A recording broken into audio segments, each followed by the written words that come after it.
And good afternoon po sa lahat and welcome to the Summer Internship Program 2013 of DILC or Diliman Interactive Learning Center. And welcome to the Interns Project launching. So sa araw po na ito ay ma-witness natin ang pag-showcase ng mga naging interns, mga naging produkto ng mga naging partners ng DILC for 2 months if I'm not mistaken. Ayan, so to formally start our project launching for today, let's call on Professor Peter AC for the welcome and introduction. Magandang hapon sa lahat. Gusto kong pasalamatan ang mga dumalo. We have institutional representatives from MMSU, pinakamalayo sa Lawag. Maraming salamat. Of course, we have our partner as well from the PUP University, TIP, yung ating mga interns. So, ang tanong dito, why the invitation? Bakit kayo yung naimbitahan? Gusto naming tatanungin yung posibleng maging advice, ma-improve pa natin yung internship program natin. Kasi nakita namin na baka magandang vehicle to for people-to-people cooperation among and between CUs, no, and SUCs rather and other universities. Magandang extension program sana siya ng UP, but hindi ito magagawa kung walang magpa-participate o walang mga partners. Tapos nakita namin na posibleng darating daw si VC Yap, I'm not sure kung matutuloy, but isa sa mga nakita naming special showcase yung aming UP Docs, tingin namin magagamit sa university. So yung mga output ng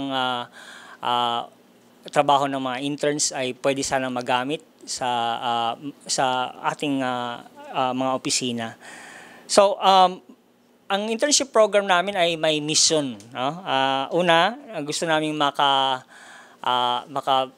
makabahagi ng real world alternative challenges at saka training sa ating mga interns. Kung maririnig mo yung mga horror stories kung ano lang pinaggagawa ng mga interns, malulungkot ka. So you feel that somehow you need to step up and provide no-nonsense internship program. So ito yung mga nakikita ko. Pag sinabi nilang real world, tila baga hindi kasama ang university sa real world. So I would hazard to say that the academy is in fact also an industry. It's also a business, and we're very concerned of certain processes making our work more efficient and effective. So sa tingin ko doon pa lang real world challenges na. So witness dyan yung ating mga interns kung gaano ka real world ang ating problema as opposed to so-called industry problems. So again, I would say we are also industry. We are also business, in the business of training people. And then this will also be a good, tingin ko, transition experience from schoolwork to production-oriented task. So makikita mo yung ibang work nito ay kakabit doon sa kanilang thesis. Okay? So una, isa sa mga tanong namin ay ano yung gusto mong thesis topic?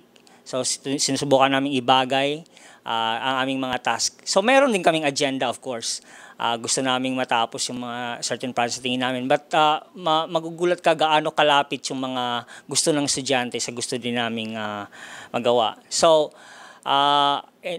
sa huli, gusto ko magpasalamat sa DILC staff who did the groundwork for this. I need not mention everyone, name everyone, but tingin ko I feel lucky as a director having my staff with me, but I'm not sure if the feeling is mutual. No, but anyway, so they also serve as mentors, by the way, to our students, to our interns, because they are also very experienced. We have an experienced programmer, we have experienced system administrator, so they're able to help fill in the gaps in the work of our interns. And then, of course, I'd like to thank our partners, the sending schools. Kung wala naman yung suporta ninyo, hindi naman mangyayari to, no? And then, most of all, hindi lang siguro obvious dahil I may turn out to be an unforgiving taskmaster for the past 2 months. But really, it's the interns that are the centerpiece of this event because for one, they come. Without them, walang internship program ang DILC. So maraming salamat sa inyong lahat. Thank you so much, Mr. Peter C. Sabi nga nila, may shirt daw yata yung mga interns. Hindi lang they have survived the DILC internship, but they have survived PSY. Diba? Anyway, now that we've heard from the director, let's listen naman to the interns representative to be represented by Mr. Dominic Job Tunac. Thank you, ma'am. There are some things we learn better through execution, and these things we learned at DILC. Good afternoon, everyone. The traineeship partnership between DILC and universities like Mariano Marcos State University, Polytechnic University of the Philippines, and Technological Institute of the Philippines has been successful in providing us trainees hands-on experience on software development. In contrast with school learning, wherein machine problems are solved, only at DIC have we faced real-world software problems. In our project Flipbook, we're students having problems uploading their thesis, with UFP FM integrating more features, with this quickie upgrading the look and feel, and adding more function with the space to serve better community, and UP News Mobile to give the latest news and updates of UP. Moreover, through the internship, we gained a deeper understanding of duties and responsibilities of software developer. On top of this is to make university happy by building and expanding software applications that suits its changing needs. As trainees, we were expected to adapt to assigned tasks, display persistence in completing tasks, cooperate with and be receptive to constructive criticism, to deliver accurate outputs, to remain composed despite stressful situations, and to appear cheerful and ready for every task. Having said this, we believe that there is no better time than this afternoon to present to you the actual fruits of our labor. But before that, in behalf of us trainees, thank you UP Diliman and DILC for learning experience and more power. We code and execute to make you fulfilled. Thank you. Thank you so much. Now that we've heard from the interns, let's now witness the launching of the different multimedia platforms that they have improved, they have added new features to, and that they have created. Starting with the Flipbook. The Flipbook enables users to publish theses and newsletters. I think personally my thesis is on Flipbook already in the College of Mass Communication. But anyway, let's call on Mr. Don Christopher Cadavona to present to us Flipbook version 2. Thank you, ma'am. Good afternoon po sa ating lahat. Akin pong i-present ang aming dinevelop na software sa internship namin. Ito po ay ang Flipbook.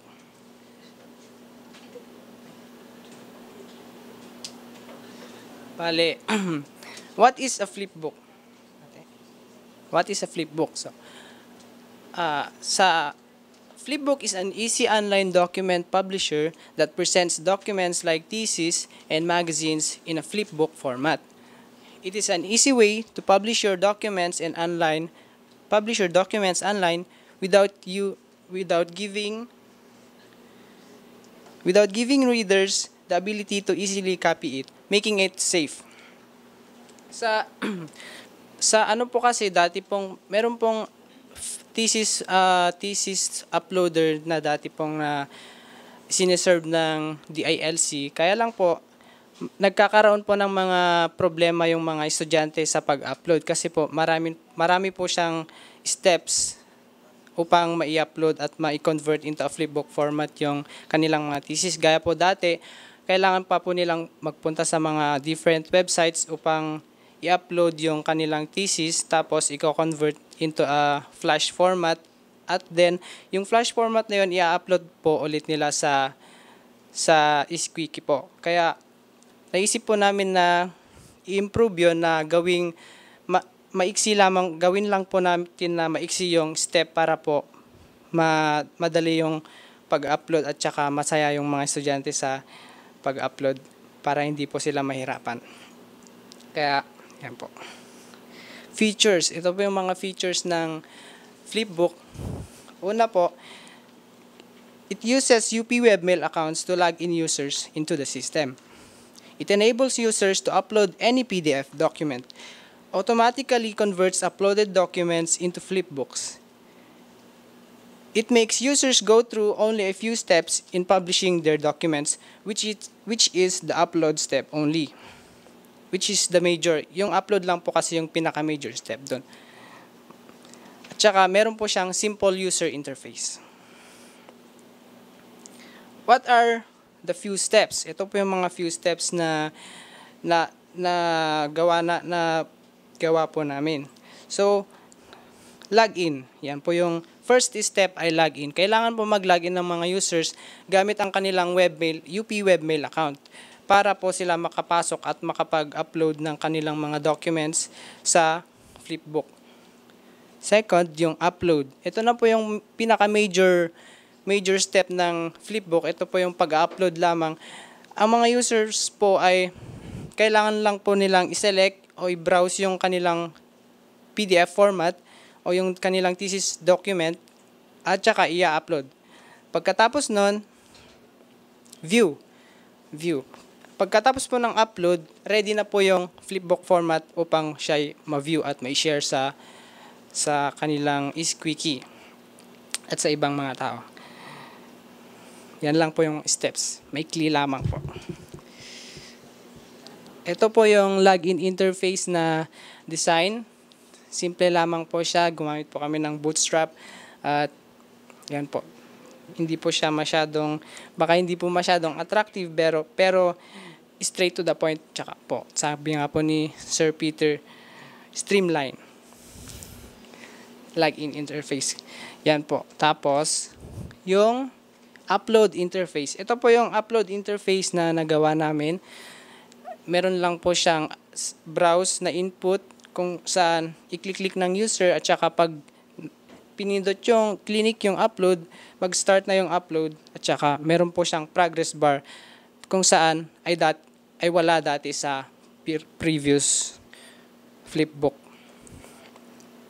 Yun namang pong information interface. Ito po yung sample na interface pagkatapos po ng process ng uploading tsaka conversion. Sinasabi po dyan, your Flipbook is now ready in the following link. Yan po ay pwedeng i-kopya at tsaka i-share sa kahit anong sites po. Tsaka move on at tsaka read now lang po yung mga buttons na nandyan. Kung read now po, i-click yung read now, mapupunta po siya sa mismong viewer ng Flipbook kung saan ay pwede nang basahin at saka i-flip yung mga documents, ready na po. Tsaka yung move on, babalik lang po ulit sa uploader kung saan pwede po ulit mag-upload ng mga documents na gusto nyo po.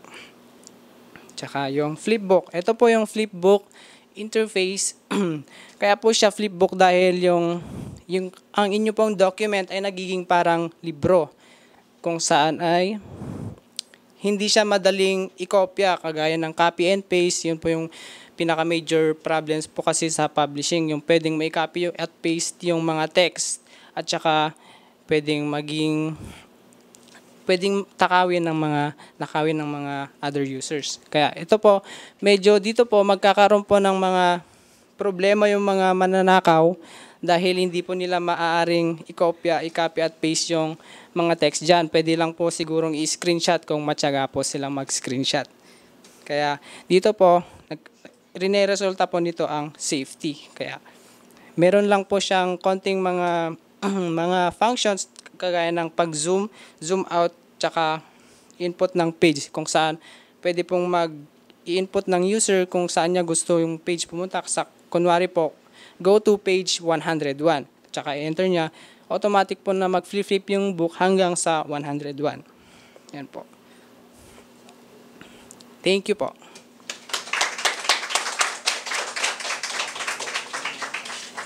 Yan, thank you so much, Mr. Cadavona. Kung gano'n lang pala kadali, di, sana hindi na ako pumunta ng DILC para i-upload yung thesis ko before. Anyway, etong next naman nating project ay, ito ang ating budding online community music radio. Ito nga ang UPFM, the University Vibe. So, to present to us UPFM's newly designed website, let's call on Mr. David Rian Romero. So, UPFM, lahat naman tayo dito mahilig makinig sa music, di ba? So, each of us has his or her own playlist na pinakikinggan natin. Kaso, almost ang laman ng mga playlist na yun ay yung mga music from well-known artists. So, I think ito yung UPFM is for the unheard artist. What we want them to be heard. So, sabi ko nga, this UPFM is for the unheard to be heard. UPFM is an online community music radio. It aims to be the music hub, reflective of the vibrant and youthful university culture. It has a target audience, which is the youth of our community. Kaso, paano natin makukuha yung attention ng youth kung di naman siya alam? So, ang ginawa namin is to redesign the site. And so, sa site namin, what's new? What's new first is the new look and feel. The site's new look and feel is a mixture of a formal and playful layout. It is very different from the previous site from the colors and the background pictures and more the features. Second, it has more content so that our visitors and listeners will lagi silang pupunta kasi may mga bago naman, may bago silang makikita. First, sa mga content na yon is the spotlight artist. We created this to give credit to the local artists contributing to our site. Every month, this tab will feature a different artist or a band.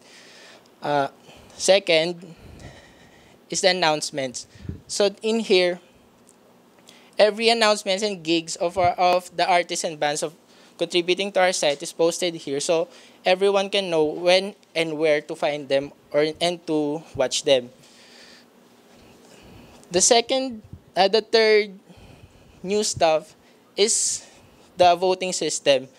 The voting system is for everyone to vote their favorite music if they have, and if the song has more votes, it can be played often in their site. Lastly, so may mga music nga dito, so we want them to be able to submit their songs hassle-free and directly.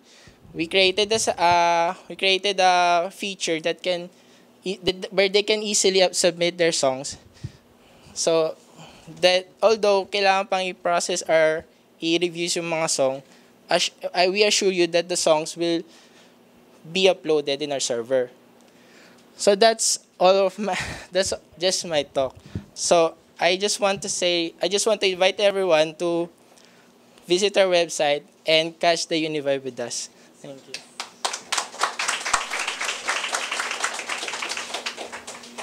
Maraming salamat. Ayan, check out nyo up-fm.org. At pag may kilala kayo na artist or band yan, pasubmitin nyo na rin po ng music. Any genre. Okay yan.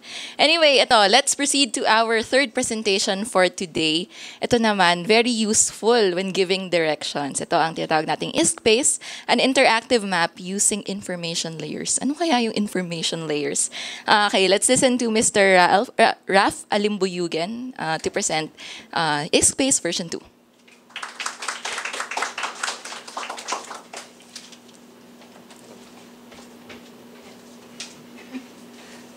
Thank you, ma'am, and good morning, everyone. Hindi mo ba kabisado ang mga lugar sa UP? Well, worry not because ISCPACE is here for you. What is ISCPACE? Space is an interactive map of the University of the Philippines. It provides information about the geographical regions and sites in UP. There are three major services offered by Space. The, the first one is the directions. The direction is a feature. This feature offers a direction for drivers, walkers, and users of public transportation who wants to take a trip from from one specific location to another. The user will just input his location or his or her location in the first input box and their destination in the second input box and choose from one of the three types of directions, which are the driving, walking, and public transportation. Upon clicking the Guide Me button, the map will provide or will suggest a route on how to get to your destination. The second one is the Interest Finder. This feature provides information overlays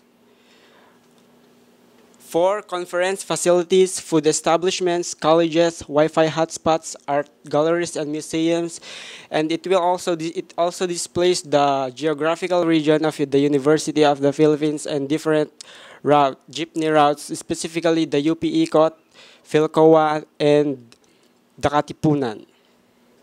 The third feature is the Mapper. This is a user-defined data set feature wherein the user is free to share public information about certain events and or venues in a certain location.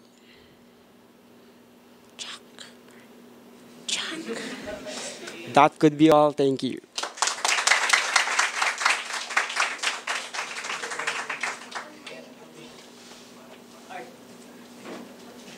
Ang sunod ay isang community wiki, version 2 na po ito, papaliwanag ni John Rio Saloma. Ako kung related to ni Saloma. Good afternoon. I'm Rio Saloma, intern from PUP, representative of Squeaky Development Team. I'm here to introduce to you the new Squeaky, namely our project, namely Squeaky version 2. Before we start, what is Squeaky? Squeaky is a open-purpose community wiki containing general information and archived documents like thesis and memos. It is also a collaborative platform,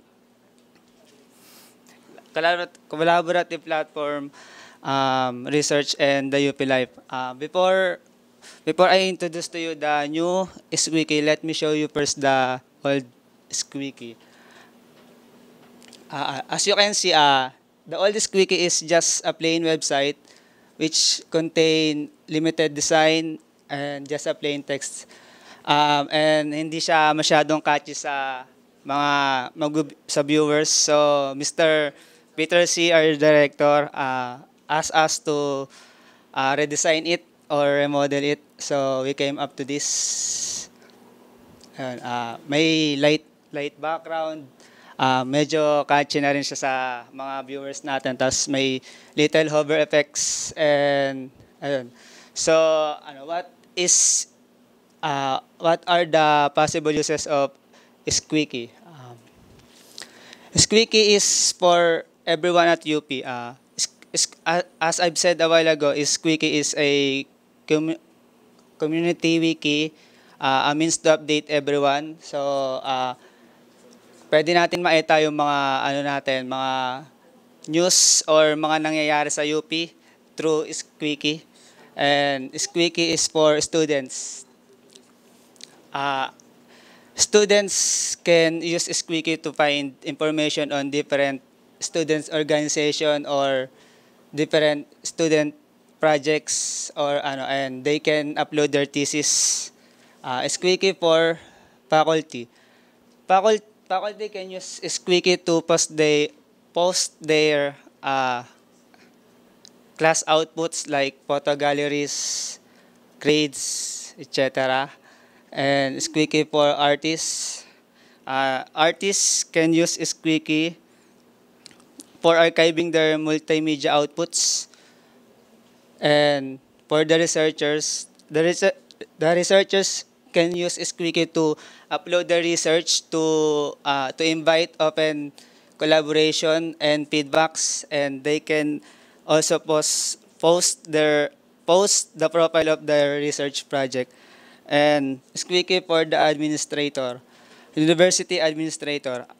University administrator can use Squeaky to post update ano mga nangyayari sa UP, mga balita, mga events.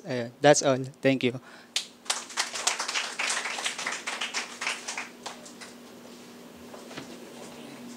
Yan. So, yung Squeaky po is parang Wikipedia style, pero exclusively for UP.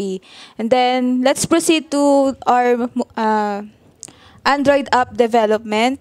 So, let's call on the TIP group. They developed the UPD Newsy, a newsfeed aggregator for Android mobile.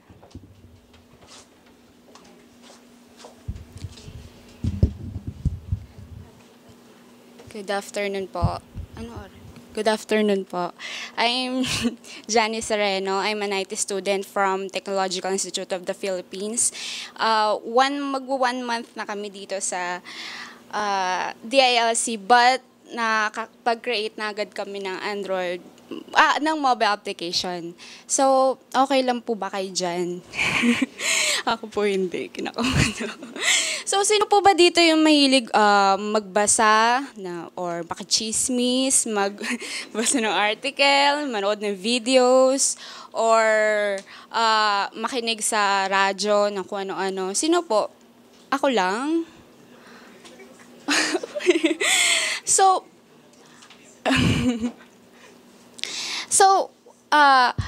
Minsan po pa mahilig tayo magbasa ng mga ganyan, 'di ba? Minsan kailangan pa nating pumunta sa iba't ibang website, magbasa tayo ng ganito. Oy, nabasa mo na ba 'to, friend? May bagong announcement si Chancellor. May ganito, ganyan. Oh, ito naman nakinig may bagong kanta sa UPFM. Napakinggan mo na ba 'to? Ganito, ganyan. Teka, wait, parang ang dami niya na. So, we came up to the idea na, why don't we make it, put it all in one application? So, I'm presenting to you the UP Newsy. So, in UP Newsy po, you can watch read articles and videos and listen to UPFM. Yung news namin, it's a news feed where you can, ayan.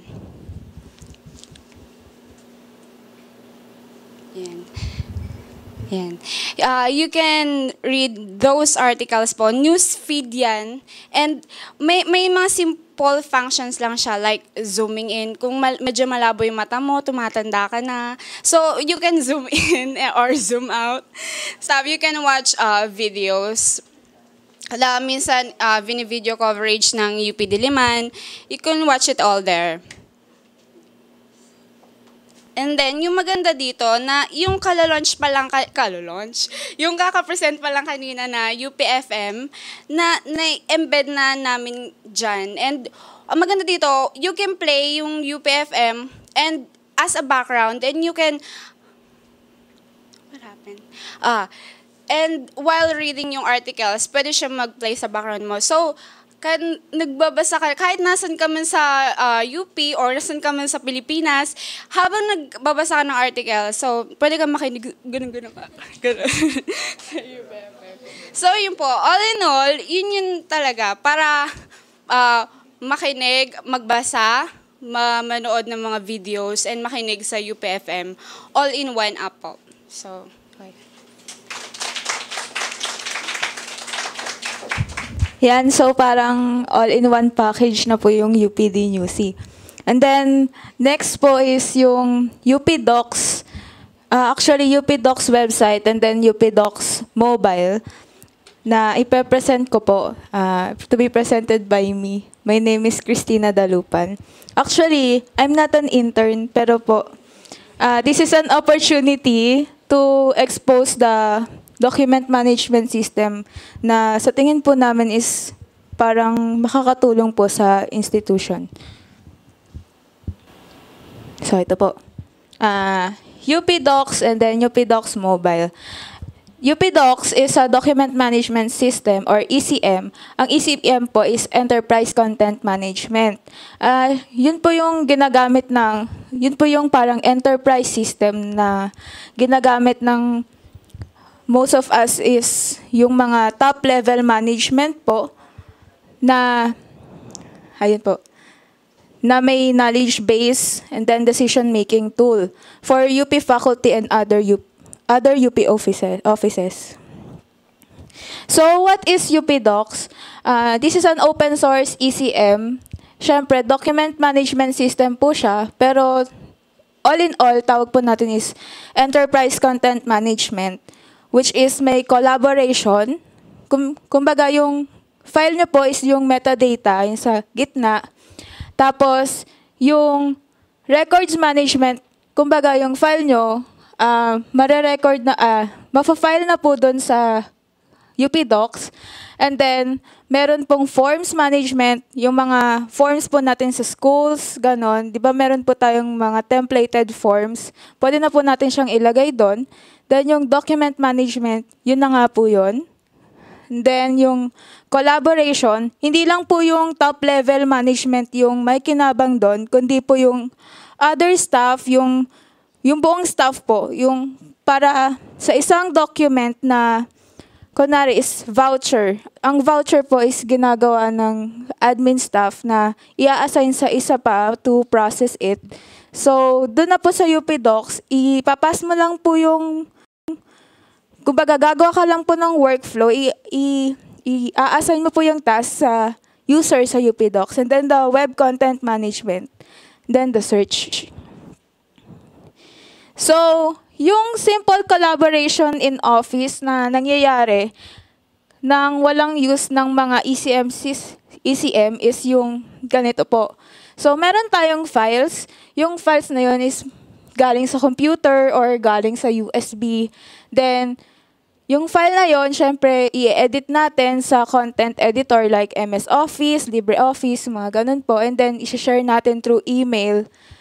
Ang nangyayari po nun, yung problems po, yung una is can't find documents. Kapag po nawala po yung file doon sa file explorer nung isang assigned or doon sa USB, hindi na po mariretrieve yung file and then gagawa pa po siya ng another file ulit. Then next is can't find the right version. So ibig sabihin, once na na-approve na yung ganung version, tapos hindi pa po na search yung document na yon, uulit po siya ulit sa unang step and then ipapa-review po ulit. So parang nagiging time-consuming po. Then next is connect from multiple sources. Kunwari po, ang dami niyo pong sources of file. May USB, may internet. Tapos yung isang tao po is magbibigay pa siya ng isang another external hard drive na gagawin pong i-edit, tapos para magkaroon ng output na paper na ipapasa po sa director. Next is information is not distributed in time to be useful. Kunwari po, i-chat po niya yung isang tao, hey, kailangan ko ng ganong document. Kaso po, ang nangyayari, tulog na po siya. So, hindi niya po makukuha yung document unless magising po yung tao. Next, why UP Docs over other ECM? So, UP Docs, more content. A user is allowed to have a 10 gig storage capacity or more. So, ibig sabihin po, you can put all your files there and then your files is safe. Kasi po, meron yung full data encryption. So, hindi basta-basta po makukuha. Then next is more users. Not only the director but the rest of the staff. So, hindi lang yung director, kasali po yung buong staff sa office. Next, more productivity. You can track the task you've assigned to. or vice versa. So, makikita nyo po yung progress ng each task na ginawa nyo po for different assigned stuff. Next, dramatically less cost. So, open source versus commercial. Di ba po mas maganda yung open source? Kasi po, ang open source is developer team din po yung gumawa nun. So, mas flexible po siya sa functionalities over the commercial ones. Next, why UP Docs again? So, ito po yung some features. So, sa site dashboard, ang site dashboard po kasi is parang, yung isang site is designated to isang office po. So, yung site colleagues, which is the members, so ang members is yung staff and then the director, documents recently modified. So, matatrack nyo kung ano po yung mga nababagong documents. Yung calendar, kung may events po ba ang office, yung activities, and then configurable dashboard via drag and drop. So, parang user-friendly interface po siya. Then, yung personal dashboard naman po natin, syempre, drag and drop, hindi naman tayo papayag na hindi drag and drop yon. Tapos next, out of the box, dashlets. Yung activities mo, kunwari, gusto mo lang pong magkaroon ng personal na parang diary mo dun sa UP Docs, pwede po yun. Then the RSS feed, yung calendar, and then yung sites. So yung document library, multiple file upload is allowed. So, Control A ka lang po, select all, and then drag mo lang dun sa web form, okay na po yun. Tapos yung dynamic filters, yung tagging system. Yung tagging system po is parang mag-a-assign ka ng mga tags per file para pag sinearch po siya, kunwari, interns. Lahat po ng may tags na interns, lalabas po yung, kunwari, mga gawa nila. Kahit wala yung tags, kahit wala yung intern na name dun sa file name, basta po, nandun yung interns is parang, sa Twitter. Yun. Yung version control po, kunwari, version 1.0 yung original document. And then next po is, may binago ka pong, nakalimutan pong lagyan ng comma dun sa isang sentence. Kasi, perfectionist po yung, director po kunwari. Tapos, gagawin 2.0 kasi major po. So, ngayon, pwede nyo balikan ulit sa 1.0, pwede nyo pong makita kung ano yung nabago dun sa 2.0. Then, the last is the simple editing support for MS Office documents and others. Sa iba po, nasanay na po tayo sa editing sa MS Office, MS Word, tas LibreOffice. Tas nahihirapan po tayo mag-edit sa online na text editor. So, mas maganda po na meron din pong ganong feature. Ito po yung screenshot. So, yan yung login. Ito po yung personal dashboard. Makikita nyo po lahat ng activities na ginawa nyo. Yung sa akin po may forum post. Ito po yung task assigned sa akin. Pwedeng ako po yung nagbigay ng task or yung may nag-assign po sa akin ng task na ibang tao. And then next, ito naman po yung site dashboard ng DILC, kunwari. Ayun na po yun. Tapos, ito yung members, yung site content. Yan. Ang maganda po doon is may thumbnails na rin po. And then after that, this is a sample viewer. Ang makikita nyo po doon sa documents, merong edit properties, edit online, edit offline. Yung edit offline po, it will allow you to edit on using MS Office like that. And then, meron pong manage permission, tsaka publish. And take note po, may locking system po ito na once na inedit po ng isang user, hindi po siya may edit unless i-allow po niya na i-edit na po yun sa iba. So let's go on to UP Docs Mobile. So ang compatibility niya is for Android 4.2 and then ang minimum is Android 3.0. Yung 3.0 is honeycomb and then yung 4.2. 4.1 actually is Jelly Bean, yun. Yung security, full-time data encryption. Yun nga po, secured yung data nyo doon. Next is accessibility, syncing your documents. Para siyang Dropbox na once na na-sync na po yung documents nyo doon sa device nyo, you can browse your documents without having an internet connection. So, mas maganda po yun na isi-sync nyo po muna yung documents nyo and then everywhere you go, makukuha nyo po yung documents nyo kahit walang internet connection na available dun sa area. Next, collaboration. Facilitate cross-functional mobile working practices.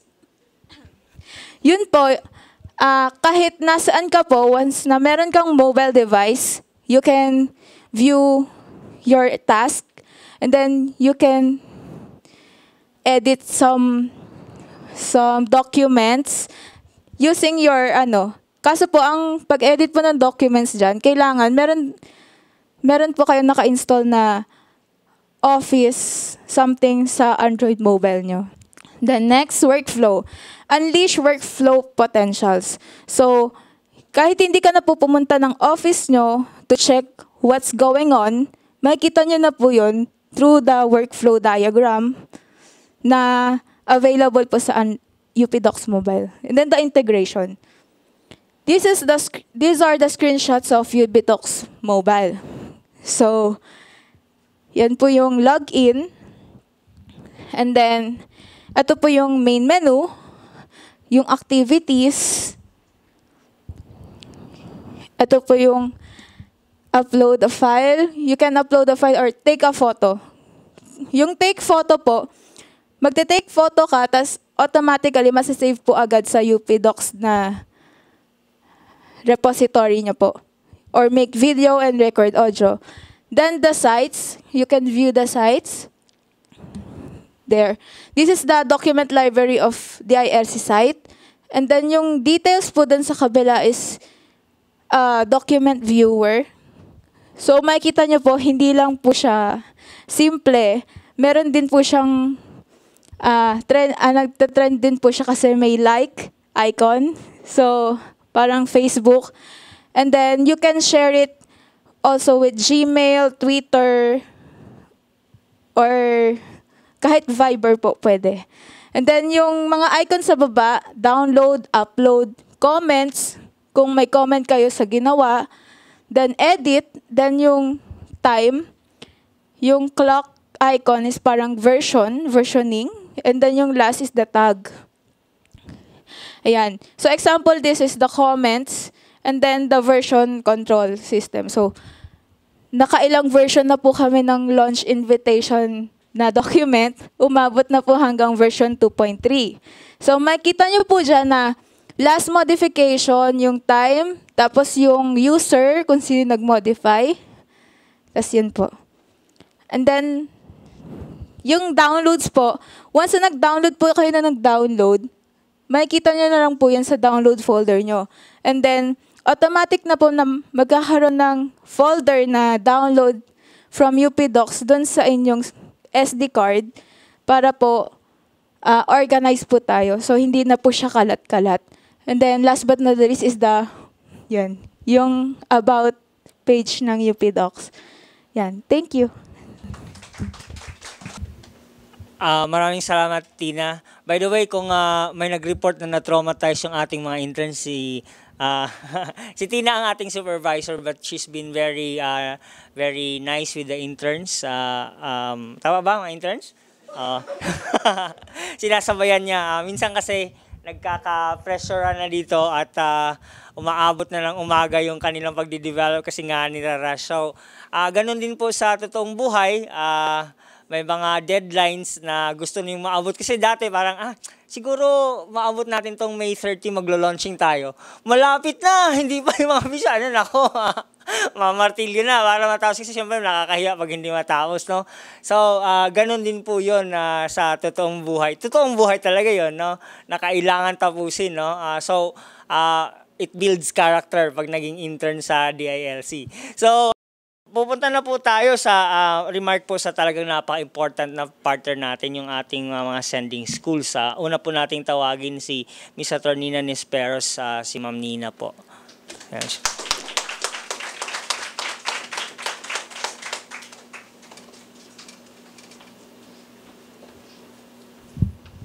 Good afternoon po.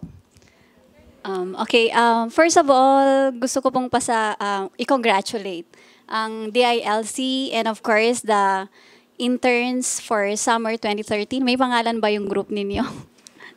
Dapat may tawag kayo mga amihan.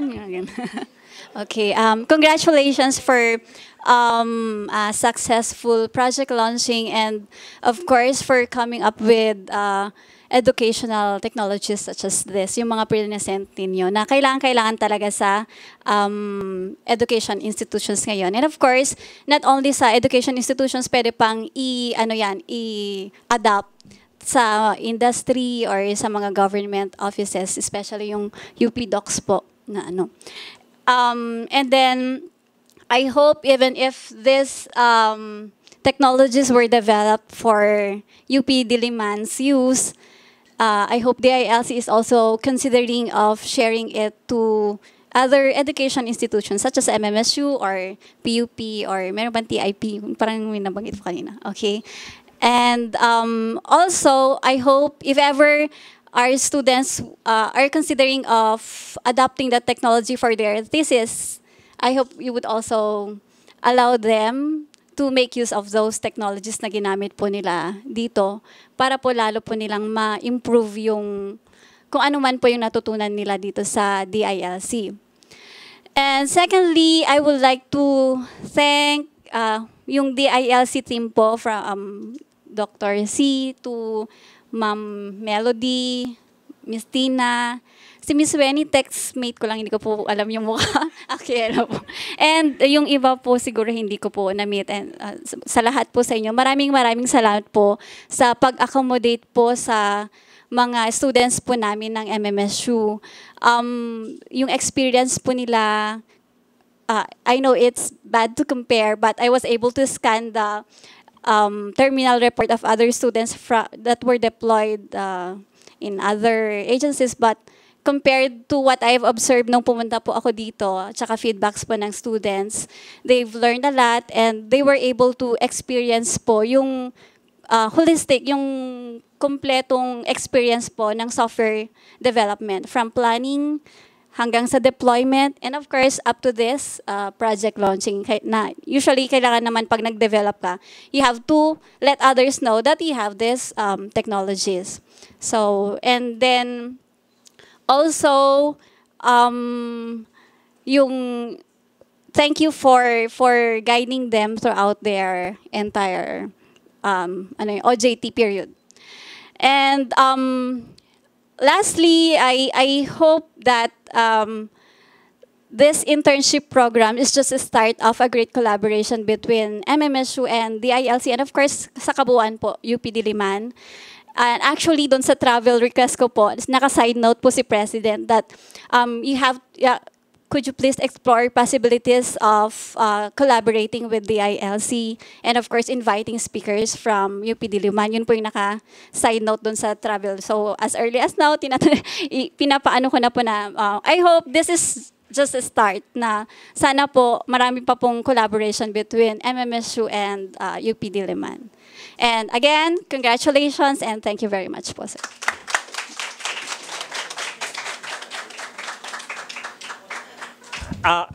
Magbigay lang ako ng quick response dun sa mga concerns ni Nina. Ang na-produce po natin ng mga software dito ay open source naman at ang gawa naman ng mga estudyante. So friendsware to. So tayo. Siguro ang courtesy lang, halimbawa pag mga estudyante decide to explore somewhere for their development, paalam lang siguro sa atin. So wala pa tayong ganun ka-formal, ka-rigid na arrangement, but tayo, collegial naman tayo, nasa academe. So mataas yung respeto for each other's work.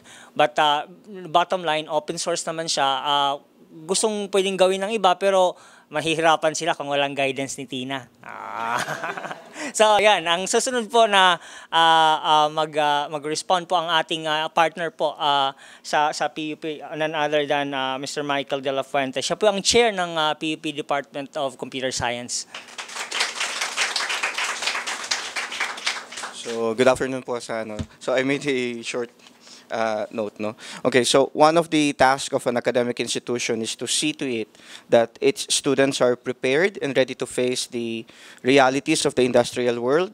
In order to prepare them, we engage our students through immersion programs, like an apprentice learning from its master, a hands-on feel of how it is to become one in the field and to live the life of a working class.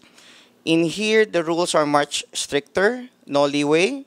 You can be penalized for being late, and more so, no class suspensions.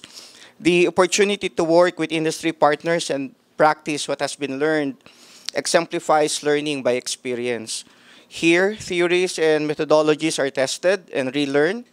There are no longer case studies, but we apply know-how to real-life projects bigger than what we were accustomed to. Now, this summer internship program by the Diliman Interactive Learning Center gave our students something more than that, a venue to be creative and imaginative. With these various project outputs that we are about to see, truly we know that our students were well taken care of, and I know that they have learned something from this experience.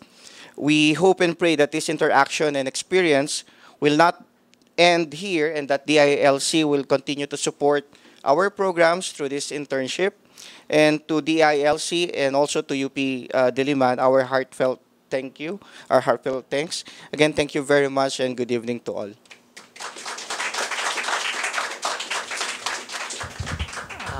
Maraming salamat din talaga sa PUP. Andun yung aming mga ibang guest sa labas sa UPCC. Pasok kayo. Si Tina. Sa partners namin ng UPCC sa taas kasi maya't maya akyat po ako doon at nagtatanong, nagko-confer. So marami pa pong hindi nakikita, hindi dumalo ngayon, pero sila yung binubulabog ko talaga kasi sa tingin ko nandito yung right environment na yung magko-consultant man lang sila doon sa kung saang industry. Pwede naman nating hilain, magkomento ka naman din sa work ng mga bata, fresh talaga yung mga bata. So parang pwede mo sang i-mold kung kailan mo, kung paano dapat. No? So, marami pong hindi nakikita ang mga partners. So, mga binulabog ko sa UPCC, maraming salamat. Ang susunod po, ang response po ng aking boss, kung wala yung suporta sa boss ko, hindi ko magagawa to. Walang tiklop na tayong lahat. So, tatawagin po natin ang aming Vice Chancellor for Academic Affairs, si Dr. Ronald Banson po. Magandang hapon po sa ating lahat. Natutuwa ako dahil marami tayong nakakita ang mga dinevelop na produkto at makikita natin yung range ng development. Iba-iba, merong yung regular documents, merong multimedia, meron kang book reader. Okay? So, katulad din ito ng yung gusto mong magkaroon ng interest ang isang bata para matuto, hindi mo sinisimulan sa dun sa product itself. Tinatry mo i-develop muna yung culture. Parang gusto mo matuto ng isang lengguwahe. Kunyari, gusto mo matuto ng Italian. Para ibenta sa iyo yung Italian, papakita ka muna ng pictures ng Italy. Diba? At saka papaalam sa iyo kung ano yung mga culturally interesting sa bansa na ito. Kaya siguro mas maganda kung maintindihan mo sila through their own language. Para anthropologically, walang nawawala dun sa nuance nung maintindihan mo. So dito, ang maganda dito sa development ng internship program, kung ano yung interest ng mga interns, yun yung tinatanong. Tapos yun yung ide-develop nila. Tapos, pag nagkaroon tayo ng enough competence, okay, sa pag-develop ng mga iba't ibang application, ang next step doon is, nakikita mo kung paano mo siya integrate. Diba? Kunyari, kanina pinakita yung meron tayong reader. Siguro, bottom line, dapat interpret natin siya essentially as tools. Diba? Kasi pag pupunta tayo sa eskwelahan para matuto. And hindi natin gusto na matuto ng rote knowledge lang, diba? Yung parang mga data na memorize. Kailangan meron tayong mga processes. Diba? Kasi pag natuto ka ng isang tool, modify mo kung ano-anong bagay. In fact, later, pwede mo i-modify yung tool itself. Diba? So, kailangan natin ng extension ng ating sarili. Yun ang tools. Diba? Yan ang mahalaga kapag nag-aaral ka. Kaya alam mong meron kang mahalaga natutunan kung marami kang tools na na-acquire at saka marami kang nabagong tools. Okay? Kunyari, katulad ng pinakita kanina, meron kang book reader, alam mo later na ang gustong gawin ng DILC in the bottom line is actually to assist educational learning. Diba? Yung learning talaga in education. So, ang isang question dyan ay access. Diba? Kung kunwari, meron kang visually impaired, syempre hindi masyadong meaningful sa kanya yung flipbook. Diba? Okay? Pero kung di naman totally blind, yung visually impaired, mas maganda siguro sa kanya kung meron choice na may voice reader. Diba? Kunyari, i-combine mo ngayon yung book mo, tapos ma-interpret naman niya yung text, ita-translate lang niya to voice reader. Pag nag-flip siya ng page, siguro para namimimic niya yung action, pero actually, binabasa, siguro may choice ka rin ng voice. Katulad ng usual application, di ba? Nabasahin yung book. Di ba? So, in the end, siguro, pag in-extend mo ng konti yung argument, parang dinedemocratize mo ang education. Kasi, later, siguro pwede naman tayo maging estudyante na online lang, nakasave ka sa transportation, di ba? At saka mawawala yung discrimination. Yung depende sa itsura ng tao, di ba? Iba yung assessment ng teacher. Pero kung kunyari ang nakikita mo lang ay avatar, di ba?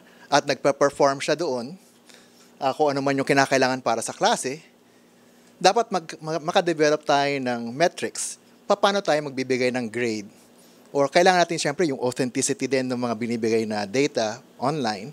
Kailangan natin secure. So kailangan natin ng more greater development, okay, para makadefine na standards and to develop metrics for authenticity. Diba? Pero in the future, parang yun yung great equalizer. Diba? Kasi someone who's blind, someone who's deaf, meron ka lang avatar, through voice technology, pwede siya makapagsalita. Diba? Yung dating hindi makakanta. Diba? Through synthetic voice or say instruments. Diba? So, sabihin, ang future is meron kang greater access. Ito yung extreme na tool. Yung physically, hindi mo magagawa through some use of technology na extend mo ang iyong capability. Diba?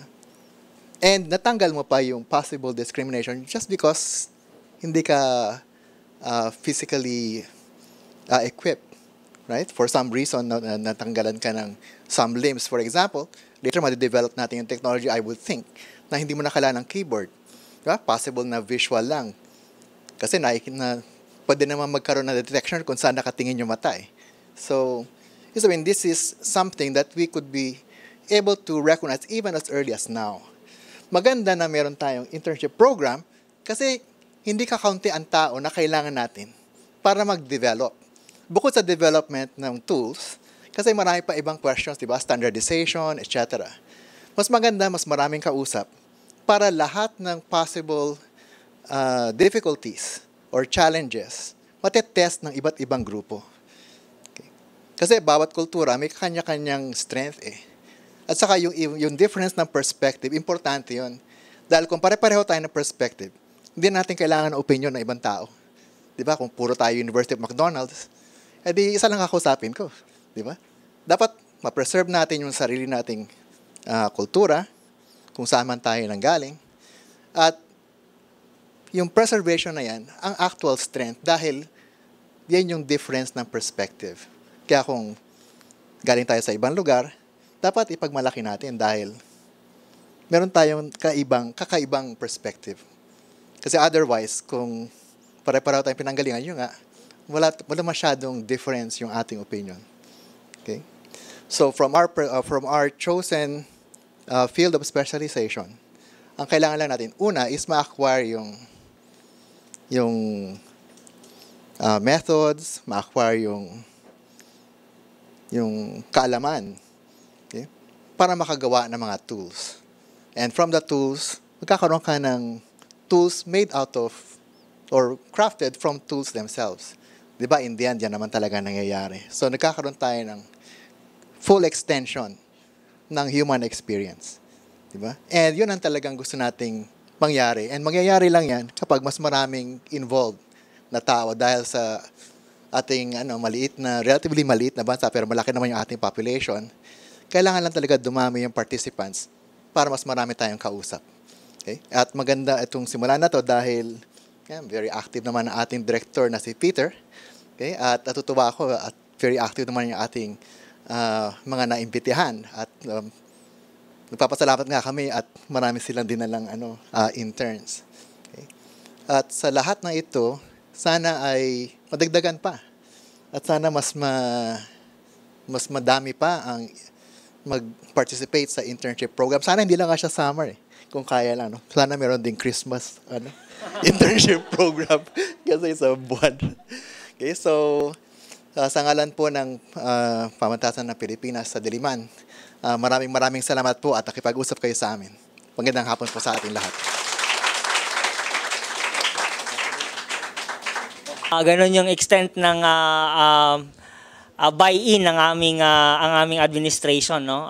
Theoretical at saka institutional. So ganon talaga medyo akademiko ang approach kasi academic, pero kaya proud kami na ganito yung tack namin sa so-called practical problems, no? Ganon yung attack natin.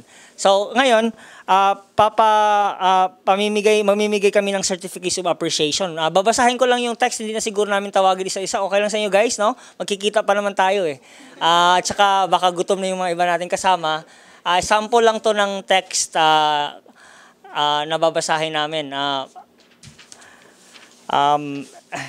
Certificate of appreciation, we present this certificate of appreciation to name of the intern who in the spirit of innovation and pursuit of excellence, pursuit yun, no? Hindi ibig sabihin na nakuha namin, in the pursuit of excellence has made invaluable contributions to the development of the certain product that we showcase today. Given the 31st day of May, Diliman Interactive Learning, signed Peter C. Yan. So ipamimigay namin tapos meron kaming accounting token. Ang kalaban po naming mga internship programs ay nagbabayad po ng 350 a day. Kami po ay wala pong bayad, walang pambayad ang UP, pero sana po solid sa inyo. Okay. Yeah, yan po. I don't feel alluded to.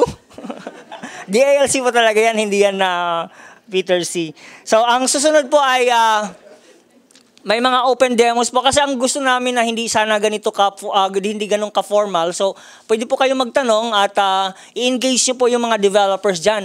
Tsugiin mo, kaya nga doon sa taas ang word namin tsugiin nyo na kasi part yan sa, in a fun way naman, hindi naman masyadong nega. It's really to improve in the spirit of excellence nga sabi namin. So, may mga developers dyan, sabihin nyo po kung anong tingin nyo, ang kulang, anong sablay. Kasi proseso naman to. Ito lang ay nag-launch kami sa product, pero yung product sana ma-develop siya kasama yung feedback ng At saka may pagkain din tayo, sana hindi pa lumamig.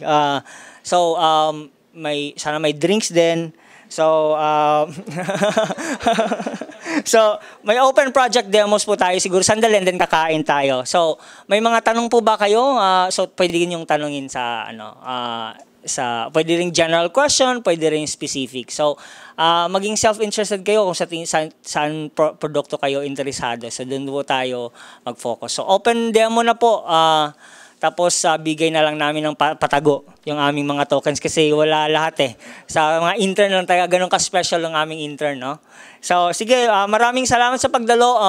Magtanong-tanong po tayo sa mga produkto tapos kain na po tayo. Sige po, salamat.